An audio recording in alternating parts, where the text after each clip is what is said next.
Hello students, welcome back. और हम continue कर रहे हैं ज्योमेट्रिक मीन। तो आज मैं आपके लिए ज्योमेट्रिक मीन के सेंस में ही कुछ डिफरेंट टाइप के न्यूमेरिकल ला रहा हूं कि उस सिस्टम में हम किस तरीके से ज्योमेट्रिक मीन का यूज करके अपनी प्रैक्टिकल लाइफ में कुछ सॉल्यूशंस को कर सकते हैं। पिछली वीडियो में मैंने आपको एक न्यू फार्मूलास के थ्रू ज्योमेट्रिक मीन का यूज समझाया था। तो आज मैं आपके लिए 3 न्यूमेरिकल लाया हूं जिसके थ्रू आपको ज्योमेट्रिक मीन का पूरा कंसेप्ट समझ में आएगा। तो स्टार्ट करते हैं। पहला न्यूमेरिकल क्या कह रहा है इस न्यूमेरिकल में?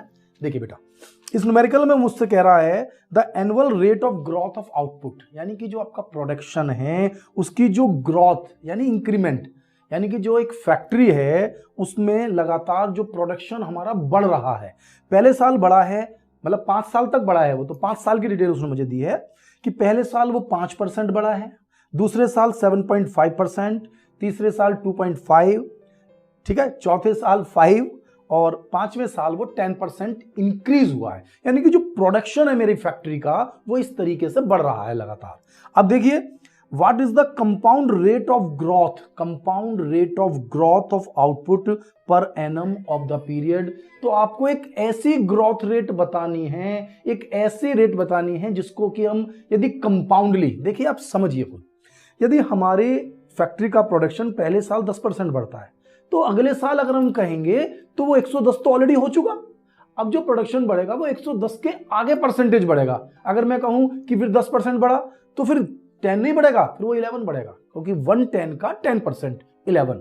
तो हमें वो टोटल कंपाउंड रेट बताना है जिसमें वो रेट बढ़ता भी चला जाए और हम एक से ही अपना काम पूरा कंप्लीट भी कर लें। ठीक है बेटा, तो अब हम इस क्वेश्चन को सॉल्व करते हैं, समझते हैं क्वेश्चन में हमें क्या क्या दिया था और हम कैसे सॉल्व करें। तो सबसे पहले इन्होंने मैंने लिखे हैं 5 साल, 1 2 3 4 5 साल का प्रोडक्ट वो दिया था ना इंक्रीमेंट, कि हमारा जो प्रोडक्शन है वो हर साल बढ़ रहा है। पहले साल 5% बढ़ा था, दूसरे साल 7.5, तीसरे साल 2.5, 5 और 10, इस तरह से बढ़ता रहा। अब हमें वो एनुअल एवरेज इंक्रीमेंट निकालना है, कंपाउंड चक्रवृद्धि वाला, है ना। कंपाउंड बोला ना, कंपाउंड वाला चाहिए। तो कंपाउंड वाला चाहिए तो आप ये देखिए कि अगर कोई चीज 5% बढ़ेगी, बेस 100 मान लीजिए, 100 से 105 हो जाएगी, ठीक है, किसी भी साल। अगले साल वो 7.5 है तो 100 पर 7.5 यानी 107.5। मैं 100 मान रहा हूं, हर साल के बेस को 100 मान लें, तीसरे साल के बेस को 100 मान लें, तो 2.5 बढ़ने पर अगर वो तीसरे साल प्रोडक्शन 100 है तो बढ़कर हो जाएगा 102.5। चौथे साल यदि प्रोडक्शन 100 है तो 5% बढ़ने से वो हो जाएगा 105। 5वें साल अगर प्रोडक्शन 100 है तो प्रोडक्शन 10% बढ़ने से वो हो जाएगा 110। यानी हर साल का इंक्रीमेंट मैंने अलग अलग ले लिया। तो इन सभी को हम लेंगे इसका लॉग और इसका सिंपल ज्योमेट्रिक मीन हम निकाल देंगे।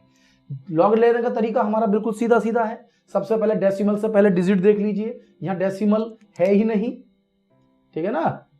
अब देख लीजिए 3 डिजिट हैं, एक कम कर दी 2, यहां पर 3 है, एक कम कर दी 2, यहां भी 3 है, 2 रह गई, यहां भी 3 है, 2 रह गई, यहां भी 3 है, 2 रह गई। अब 10 का 5 में वैल्यू देख लेंगे लॉग में। भाई लॉग की टेबल उठा लेते हैं, लॉग की टेबल से हमें पता चल जाएगा। लॉग की टेबल निकालना है, लॉग की टेबल है हमारे पास। देखिए स्टार्ट करते हुए 10 का 5 में लॉगरिथम, फर्स्ट टेबल 10 का 5 में वैल्यू है 0 to 1 2, फिर 10 का 7 में और 5 में मीन डिफरेंस। 10 का 7 में है 0 to 94, 0 to 94 और इसके बाद 5 में मीन डिफरेंस। तो ये वाला 5 में मीन डिफरेंस अगर हम देखेंगे तो 5 का मीन डिफरेंस है 18 जोड़ते ही 0.0314। अब 10 का 2 में और 5 में मीन डिफरेंस, 10 का 2 में तो आ गया 0086 और 5 में मीन डिफरेंस है मेरे पास 20, तो हो गया। फिर इसको ऐड करते चले, सभी को आपको मीन डिफरेंस को लेते हुए चलना है। लॉग और एंटी लॉग निकालना अब हमें आ चुका है प्रॉपरली। तो सिंपली 10 का 5 में, 10 का 5 में, भाई 10 हम पहले 2 कॉलम में देख लेंगे और फिर 5, ऐसे 10 का 7 में और 5 का मीन डिफरेंस ऐड करके, 10 का 2 में और 5 का मीन डिफरेंस ऐड करके, 10 का 5 में 0.0212, 11 का 0 में 0.0414। तो लॉग लेना आपको सीखना है। अगर आपको कंफ्यूज हो रहा है कि लॉग नहीं लिया जा रहा है तो आप जियोमेट्रिक मीन की फर्स्ट और सेकंड वीडियो को देखिए, है ना। फर्स्ट वीडियो में इंडिविजुअल सीरीज में मैंने पूरा आपको लॉग लेना ही सिखाया है, सेकंड वीडियो में भी हमने लॉग में बहुत मेहनत की है। तो अब हमें लॉग और एंटी लॉग समझ में आ जाना चाहिए, तो मैं जर्नली बातें बताऊंगा आपको, ठीक है। तो ये हमारे पास लॉग निकल कर आ गया है सभी का, हमने लॉग का टोटल ले लिया है और इसका सीधा सीधा ज्योमेट्रिक मीन निकाल दिया है। Anti log sigma log X upon N, total आ गया 10.1259, वैल्यूज थी 5 से डिवाइड कर दिया, एंटी लॉग 2.0252।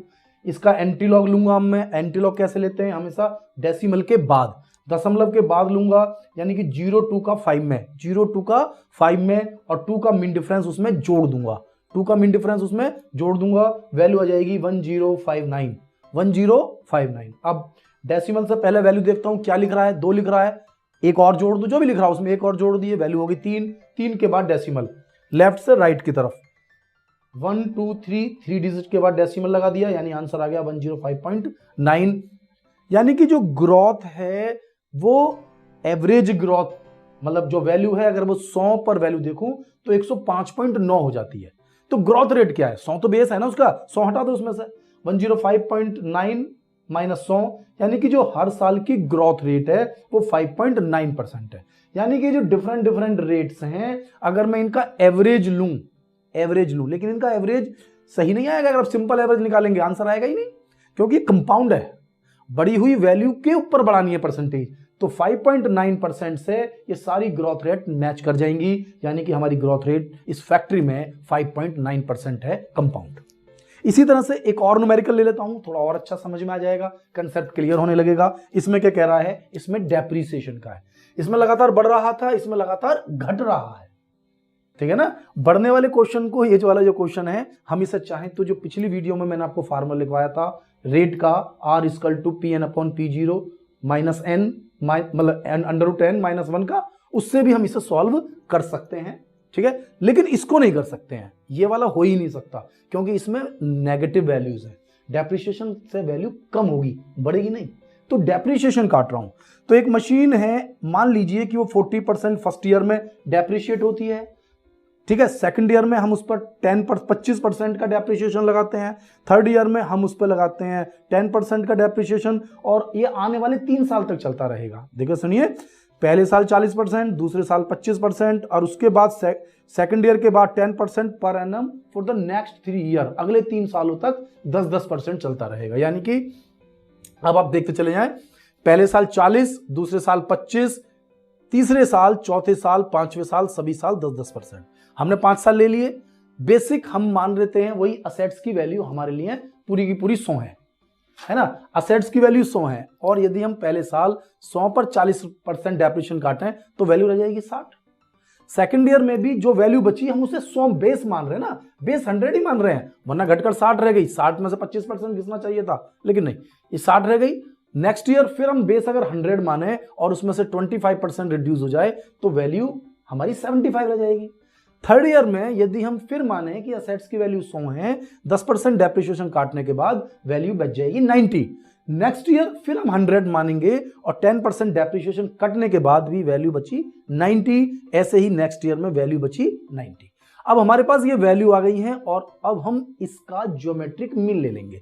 मीन लेने का वही तरीका है, डेसिमल से पहले जितनी डिजिट है एक कम कर दीजिए, 2 डिजिट है एक लिख दी, सब में 2 डिजिट है, सब में 1 आ गया, डेसिमल लग गया। अब लॉगरिथम की टेबल उठा लीजिए, 60 का 0 में 7782, 75 का 0 में 8751, 90 का 0 में 9542, 90 का 0 में 9542, सेम आने वाला है, तो कोई फर्क पड़ने वाला नहीं है, क्योंकि हमने आपसे कहा था कि अगर डिजिट कम है तो 0 लगाकर हम उसे पूरा कर लेते हैं, कम से कम 3 डिजिट हमें चाहिए। तो अब हमारे पास लॉग आ गया, सीधा सिंपल ज्योमेट्रिक मीन निकाल लीजिए, anti log sigma log X upon N, divide कर लिया 1.9032, इसका हम एंटी लॉग निकालेंगे। एंटी लॉग निकालेंगे हमेशा डेसिमल के बाद, हमेशा डेसिमल के बाद, 90 का 3 में और 2 में मीन डिफरेंस, तो हमारे पास आ जाएगा 8000। तो अब आप देखिए, डेसिमल से पहले क्या लिख रहा है 1, एक जोड़ दीजिए 2, यानी कि 80 पॉइंट वैल्यू 000, तो हमारे पास आंसर आ गया 80। यानी कि अगर कोई असेट 100 रुपए की है तो वो घटकर 80 रह जाएगी, इसका मतलब है एवरेजन हर साल 20% का डेप्रिसिएशन है, यानी कि डिमिनिशिंग वैल्यू 80 रह गई। इसका मतलब क्या है, हर साल डेप्रिसिएशन कितना लगा रहे हैं, ओरिजिनल कीमत 80 है, डेप्रिशिएट होकर रह गई 80, मतलब 100 है ना ओरिजिनल वैल्यू 100 और डेप्रिशिएट होकर 80, दैट मीन्स कि आपका डेप्रिसिएशन कितना लग रहा है 20 एवरेजन, यानी कि अगर हम एवरेजन हर साल का डेप्रिसिएशन माने 20% से हमारा काम हो जाएगा।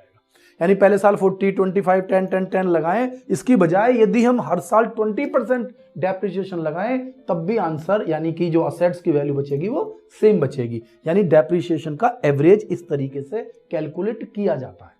ठीक है, इसी तरह से हम एक न्यूमेरिकल और ले लेते हैं। ये थोड़ा सा हम वेटेड एवरेज का ले रहे हैं, यानी वेटेड ज्योमेट्रिक मीन का, कि वेटेड ज्योमेट्रिक मीन में किस तरीके से हमें क्वेश्चन को सॉल्व करना है। वो कह रहा है इन ए टाउन, एक टाउन के अंदर the growth of population was 5%। ध्यान देखना, पॉपुलेशन 5% की ग्रोथ हो रही है each of first 3 decade. Decade यानी हर 10 साल में। पहले 10 सालों में जो ग्रोथ है वो 5% की है, अगले 10 सालों में ग्रोथ 15% की है, उससे अगले 10 सालों में ग्रोथ 25% है।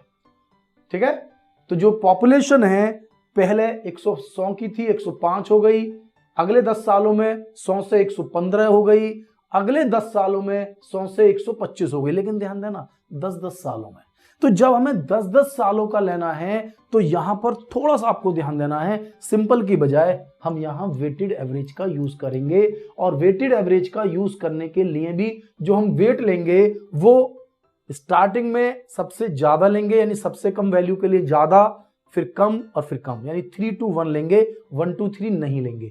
सबसे छोटे के लिए 1, फिर उससे सेकंड पर 2 और सबसे बड़े के लिए हो जाएगा, मतलब इसमें 3, इसमें 2 और इसमें 1। तो अब हमारे पास x आ गया।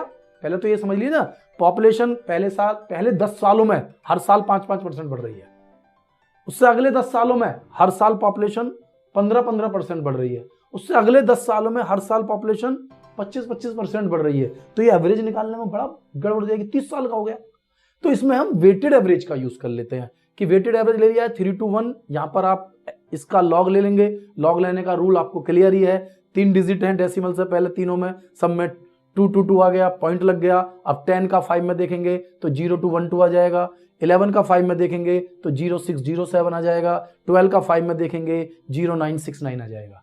तो ये लॉग तो आ गया, लेकिन लॉग में वापस वेट की मल्टीप्लाई आपको करनी पड़ेगी। बिना वेट की मल्टीप्लाई करे ये वैल्यू हमारी करेक्ट नहीं आएंगी।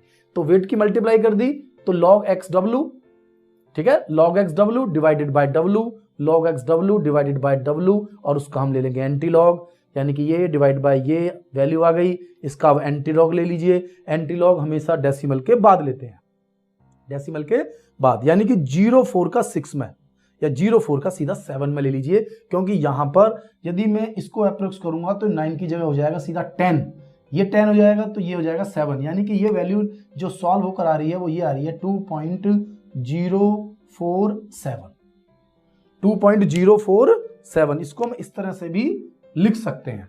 और इसका अब हम एंटी लॉग लेंगे तो एंटी लॉग डेसिमल के बाद 04 का 7 में, 0.04 का 7 में ले लेंगे तो आ जाएगा हमारे पास 111.4। ठीक है, 111 नहीं, पॉइंट नहीं आएगा, पॉइंट तो मुझे अभी लगाना है, ये सब वैल्यू आएगी सीधी सीधी, इस तरह से थोड़ी आती है। 111.4 1 2 3 4 इस तरह से वैल्यू आएगी, टेबल में तो इस तरह से वैल्यू दी हुई है। अब दशमलव से पहले क्या लिख रहा है, डिजिट नहीं पता है ना, लिख रहा है 2, एक जोड़ दीजिए 3।